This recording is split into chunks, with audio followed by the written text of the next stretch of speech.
Welcome to Popular Vedic Science's Introduction to the MAPS Meditation Protocol. My name is Deva Madhava, and I'm going to be walking you through this meditation sequence today. MAPS is an acronym that MAPS has meanings in English and in Sanskrit. So the English MAPS stands for meditation, attentive breathing, postures for focus, and service-based communication. And in Sanskrit, meditation is mantra, A is for asana, P is for pranayam, and S is for sangha. And this meditation protocol brings together 4 of the most popular wellness techniques in the Vedic culture. And our intention with this is to give you a practice that takes only 7 to 10 minutes to experience the full benefit of, so that while you're moving through the rest of the course material, you can get some practical experience also of the metaphysical techniques that yoga is famous for. So in this video, we'll take a few minutes more just to explain the value of these practices and the intention behind them. And in future videos, we'll focus and get straight into the practice. So you'll find that if you are going to incorporate this as a part of your challenge daily doing the practice, it would only take 7 to 11 minutes to create the full benefit experience. So this MAPS protocol is especially helpful because, as we mentioned, it incorporates many of the most popular and powerful tools and techniques within the Vedic tradition. I like to compare it to a chair, which I'm sitting in right now. And the chair has 4 legs. And if it didn't have 4 legs, then I might be a little apprehensive to sit in it. But if the 4 legs are there, then I'll be supported, I'll be stabilized, I'll be safe and comfortable the way that I want to be in a chair. And it's the same way with these 4 techniques, that they create a feeling of support and upliftment for the self. Although briefly done, when they're all incorporated together, it becomes powerful. So one more framing for our intention before we move into the practices themselves.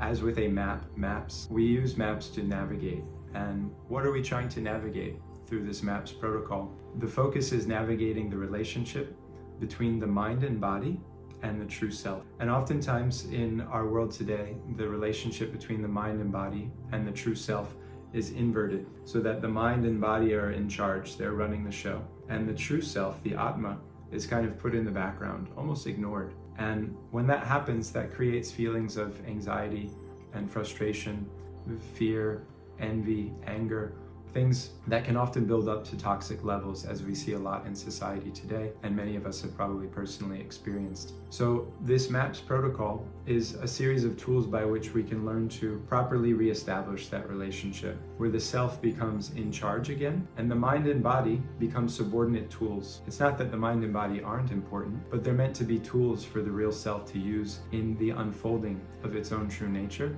And using this MAPS protocol, we're able to navigate that relationship safely.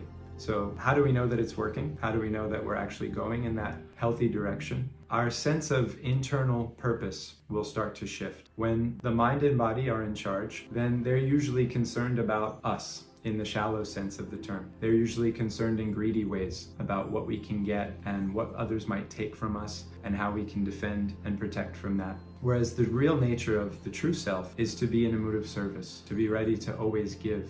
And that's the sign, that's the litmus test that this MAPS protocol, and in general our engagement with Vedic culture, is having its desired effect, that the true self is becoming the steerer of the ship again. When we begin to feel inside of ourselves a sense of service growing and lifting, and clarity in our relationships about how that will play out. What can I give to others? And in that way, feel uplifted myself. Many of us have probably already had the experience that when I give a gift and it's really received with gratitude by the person that I offer it to, it feels so much better than getting a gift myself. So we have an experience of giving being the real joy of life. But day to day, because of the demands of the mind and body, we often don't let ourselves live in that place.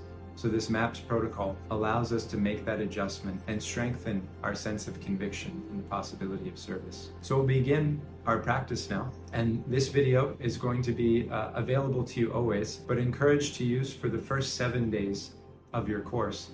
And then we'll share with you a new video with a few nuances to the practices and a few new framings for your meditations, to help you develop and internalize the knowledge that we're sharing with you throughout the course. So this video itself is a little longer because I'm explaining the process of this MAPS protocol. But in the future videos, we'll get straight into the practice. And as you're practicing at home, even with this video, you can begin from this point, and you'll notice that it only takes 7 to 10 minutes or so to incorporate the practice into your daily life. It's something like putting on glasses. It's a very simple act.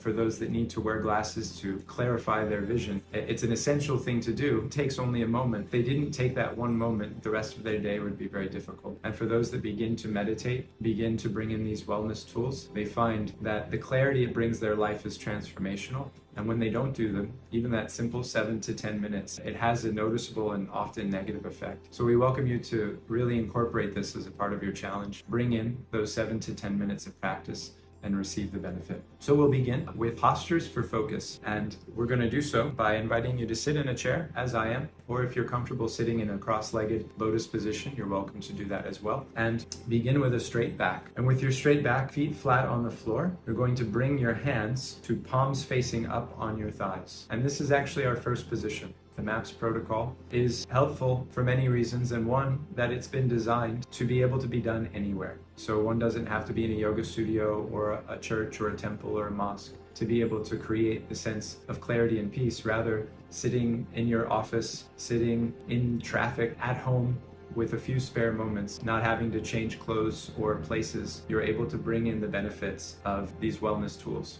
So sitting with palms open, and from here, we're going to invite you to do a body scan. Starting from your feet, seeing that they're flat and firm on the floor, but not tense. The dynamic here is firm but relaxed. We're looking to have everything in its place, but settled, not tense. So coming up through our legs, noticing our thighs, making sure everything is at nice right angles. Coming up through our abdomen, nothing is tense, but my spine is firm. I'm noticing my shoulders are loose, hanging like coats on a rack, the rack of my spine. Coming up through my neck, being straight. Noticing your jaw and your brow, your forehead, that they're not clenched or furrowed. If they are, just release them and let the body hang firm but relaxed in this open sitting posture. So often our hands are doing something, typing on a keyboard, holding a phone, crossed in our pockets, clenched, holding some item.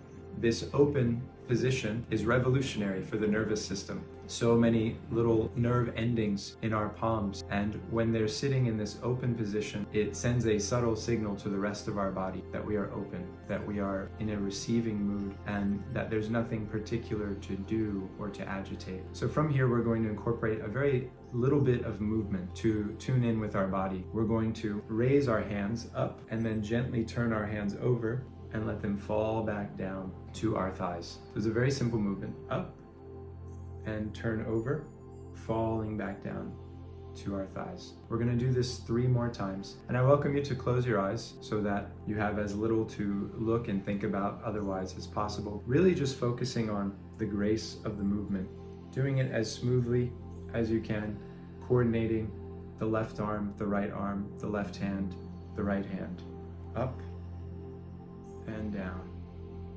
Twice more. Up, right at the apex, turning over, falling back down. And last one together, up and falling back down. From here, this was our postures for focus, and we're going to move on to attentive breathing and then incorporate the two. So with our attentive breathing, we're going to do something called Ujjayi breath. It means victory breath. Sometimes I also like to call it ocean breath. So ocean breath, because it sounds like you're putting a conch shell to your ear, and if you've ever heard the ocean inside of the conch shell, this breath is from the back of your throat, and it almost feels like you're breathing from the back of your neck. So it subtly hacks the nervous system of the body. The fight or flight response is triggered when we breathe through our mouth, although subtly.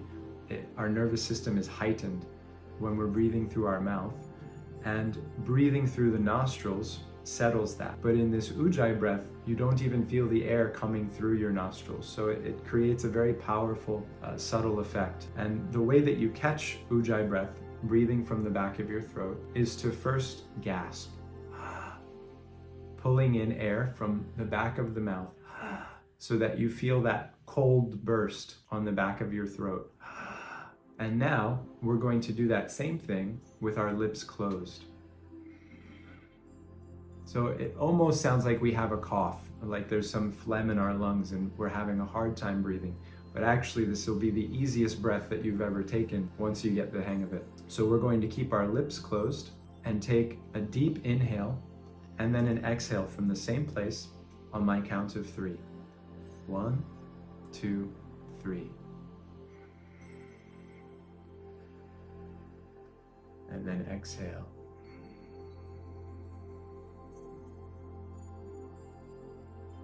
Inhale.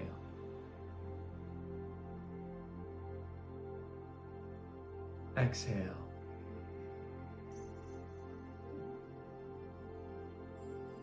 Once more, inhale. Exhale.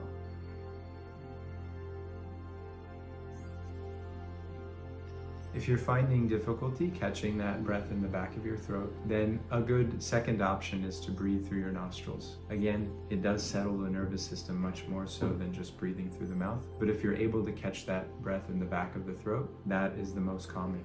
So from here, we're going to coordinate our movement that we learned and this simple but powerful breath. So as you might expect, while we're inhaling, we're going to lift our arms up, and then just as the breath is filling our lungs to the top, we're going to turn our hands over, begin our exhale, and let the last bits of breath leave our lungs just as the backs of our hands are touching back down onto our thighs.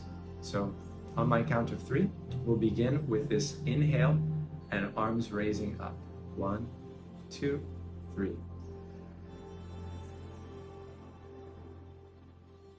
And exhale.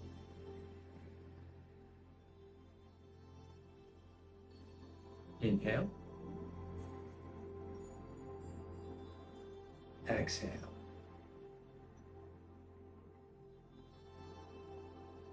Once more, inhale. Exhale.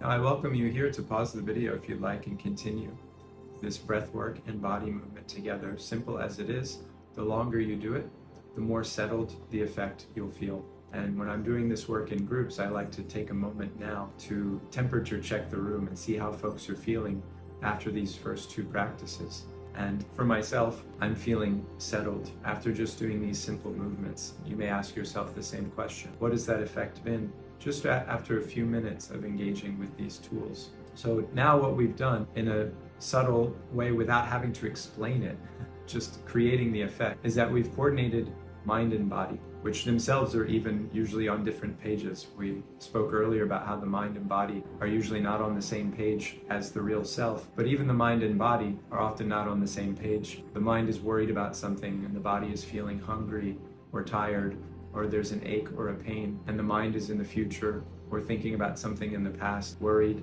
anxious. In that way, they're both acting against each other's best interests, and it's hard for the self to discern what's going on. So these simple breath work and physical movements allow the mind and body and literally feel and settle into the same page. So from that place, we're now going to go to our meditation or our use of mantra to bring in the real self. And again, the real self is often distracted by the demands of the mind and body. But now that they're in this settled place from our breath work and body movement, the real self can start to identify its own self and again, engage with the mind and body as a tool. Rather than being used by the mind and body, the self can again begin to use them for its own more wholesome purposes. So with this mantra, we're going to use sound vibration to identify our own consciousness, separate from the body and the mind.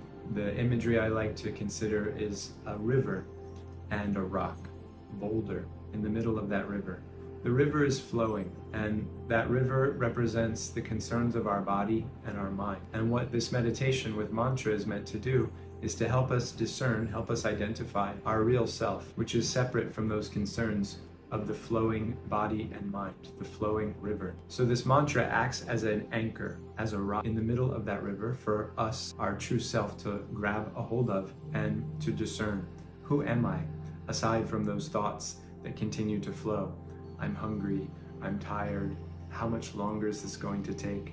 I have a bill to pay, I have a phone call to make. All those concerns, thoughts, feelings, ideas that come in are not actually who we are, but are so often what's distracting us from living out our true potential. So the mantra that we're going to use today is 4 words: Nitai, Gaur, Namo, Namah. And these 4 words translate in a simple way. Nitai means always, Gaur means golden, and Namo Namah, like Namaste, many of us would be familiar with, means to offer oneself. So as an intention, a translation of sorts, the mantra indicates that I offer myself to that golden opportunity to always serve. So we'll do 2 words at a time, and then we'll build up to the 4 words, and you all will repeat after me so that you can keep following along, and then we'll begin saying the 4 words together. So simply repeating the mantra and feeling the sound vibration in the body, recognizing it with the mind, and then identifying it with my consciousness, allowing that to be my focus. Even as other things may come up, we let those things pass, and we give attention with our conscious energy to the sound vibration, and keep this sense of possibility in awakening our inner servant. So again, before we begin, just allow yourself to come back, if you happen to break out of our sitting posture, with palms facing up, a nice straight back, and doing a brief check-in to make sure that the rest of the body is settled and relaxed. You're welcome to close your eyes again as well, to again minimize distraction and allow you to focus on the sound vibration as far as possible. I will say, and you all repeat after me: Nitai, Gaur, Namo Namaha. Nitai, Gaur, Namo Namaha. Nitai, Gaur, Namo Namaha. Nitai, Gaur, Namo Namaha. Nitai, Gaur, Namo Namaha. Nitai, Gaur, Namo Namaha.